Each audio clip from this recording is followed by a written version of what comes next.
ಶ್ರಾವಣ ಮಾಸ ಬಂತೆಂದರೆ ಹೆಂಗಸರಿಗೆ ಏನೋ ಸಂಭ್ರಮ. ಅವರು ಪೂಜಾ ಕೈಂಕರ್ಯಗಳಲ್ಲಿ ಬಿಜಿಯಾಗಿ ಬಿಡುತ್ತಾರೆ. ಹಿಂದೂಗಳ ಪ್ರತಿ ಮನೆಯು ಪೂಜಾ ಪುರಸ್ಕಾರಗಳಿಂದ ಆಧ್ಯಾತ್ಮಿಕ ವೈಭವ ಕಣ್ಣಿಗೆ ಕಾಣುತ್ತದೆ. ಶ್ರಾವಣ ಮಾಸದಲ್ಲಿ ಪ್ರತಿದಿನ ಪೂಜೆಗಳು ನಡೆಯುತ್ತವೆ.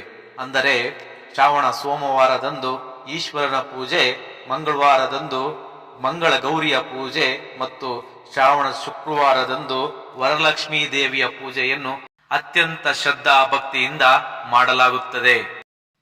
ಸ್ನೇಹಿತರೆ, ಇನ್ನು ಶ್ರಾವಣ ಮಾಸದ ಪ್ರತಿ ಶುಕ್ರವಾರವೂ ವಿಶೇಷ. ಆದರೆ ಹುಣ್ಣಿಮೆಯ ಹಿಂದಿನ ಶುಕ್ರವಾರದಂದು ವರಲಕ್ಷ್ಮಿ ವ್ರತವನ್ನು ಆಚರಿಸಲಾಗುತ್ತಿದೆ. ಈ ವರ್ಷ ವರಲಕ್ಷ್ಮಿ ವ್ರತವು ಆಗಸ್ಟ್ 16ರಂದು ಬರುತ್ತಿದೆ.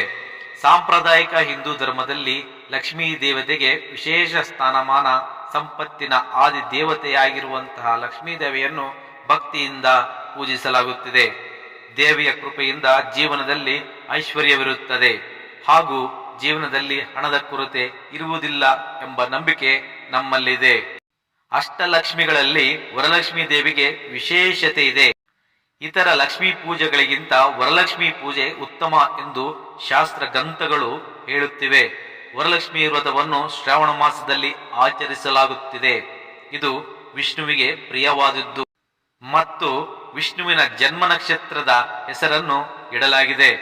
ಇದಲ್ಲದೆ ವರಲಕ್ಷ್ಮೀ ದೇವಿಯನ್ನು ಪೂಜಿಸುವುದರಿಂದ ಪತಿಗೆ ದೀರ್ಘಾಯುಷ್ಯು ಸಿಗುತ್ತದೆ ಎಂಬ ನಂಬಿಕೆ ನಮ್ಮಲ್ಲಿ ಇದೆ.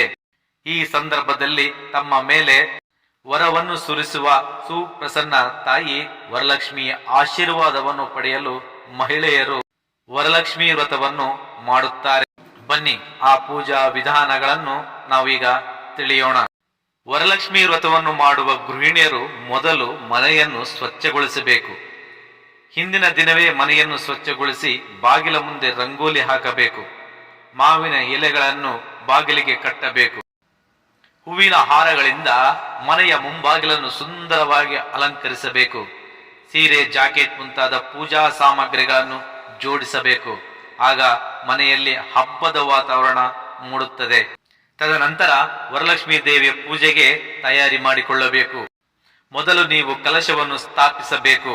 ಇದಕ್ಕಾಗಿ ಬೆಳ್ಳಿ, ತಾಮ್ರ, ಹಿತ್ತಾಳೆ ಯಾವುದೇ ಲೋಹದಿಂದ ಮಾಡಿದ ಕಲಶವನ್ನು ತೆಗೆದುಕೊಂಡು ಅದರ ಮೇಲೆ ಅರಿಶಿನವನ್ನು ಹಾಕಿ ಸುಂದರವಾಗಿ ಅಲಂಕರಿಸಬೇಕು. ಕಲಶದಲ್ಲಿ ತೆಂಗಿನಕಾಯಿಯನ್ನು ಇಟ್ಟು ಅಲಂಕರಿಸಿ.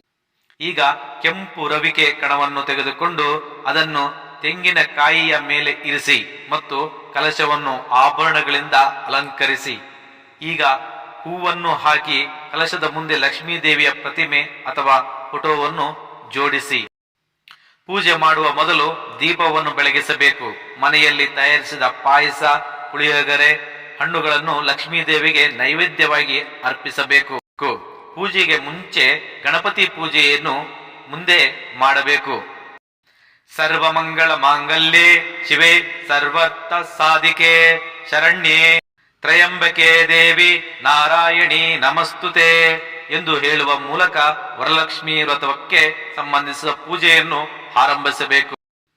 ವರಲಕ್ಷ್ಮಿ ವ್ರತದ ಕಥೆಯನ್ನು ಓದಿದ ನಂತರ ದೇವಿಗೆ ಸೀರೆ, ರವಿಕೆ ಕಣ, ಬಳೆ, ಅರಿಶಿನ, ಕುಂಕುಮ, ತೆಂಗಿನಕಾಯಿ ಹೊಡೆದು ಧೂಪವನ್ನು ನೀಡಬೇಕು. ಲಕ್ಷ್ಮೀ ದೇವಿಯನ್ನು ಪೂಜಿಸಿದ ನಂತರ ಆರತಿಯನ್ನು ಮಾಡಬೇಕು. ತದನಂತರ ಮುತ್ತೈದೆಗಳಿಗೆ ಅರಿಶಿನ ಕುಂಕುಮ ನೀಡಿ ಆಶೀರ್ವಾದವನ್ನು ಪಡೆಯಿರಿ. ತೆಂಗಿನಕಾಯಿ, ವೀಳ್ಯದೆಲೆ, ಬಾಳೆಹಣ್ಣು, ಅರಿಶಿನ ಕುಂಕುಮ ಮತ್ತು ರವಿಕೆ ಕಣ ನೀಡಬೇಕು. ನೆನೆಸಿದ ಕಡಲೆಯನ್ನು ನೈವೇದ್ಯ ಮಾಡುವ ಮೂಲಕ ಶ್ರೀ ವರಲಕ್ಷ್ಮಿ ದೇವತಾಯ ನಮಃ ವಾಯನದಾನ ಸಮರ್ಪಯಾಮಿ ಎಂದು ಸ್ಮರಿಸಬೇಕು. ಶ್ರಾವಣ ಶುಕ್ರವಾರದಂದು ವರಲಕ್ಷ್ಮಿ ವ್ರತವನ್ನು ಮಾಡುವುದು ಮಹಿಳೆಯರಿಗೆ ಅತ್ಯಂತ ಮಂಗಳವೆಂದು ನಂಬಲಾಗುತ್ತದೆ. ಶ್ರಾವಣದ 2ನೇ ಶುಕ್ರವಾರದಂದು ಯಾರಾದರೂ ವರಲಕ್ಷ್ಮಿ ವ್ರತವನ್ನು ಮಾಡಲು ಸಾಧ್ಯವಾಗದಿದ್ದರೆ ನಂತರ ವರಲಕ್ಷ್ಮಿ ವ್ರತವನ್ನು ತಿಂಗಳದ ಯಾವುದೇ ಶುಕ್ರವಾರದಂದು ಮಾಡಬಹುದು. ಇದನ್ನು ನೀವು ಸ್ವಲ್ಪ ನೆನಪಿನಲ್ಲಿ ಇಟ್ಟುಕೊಳ್ಳಿ.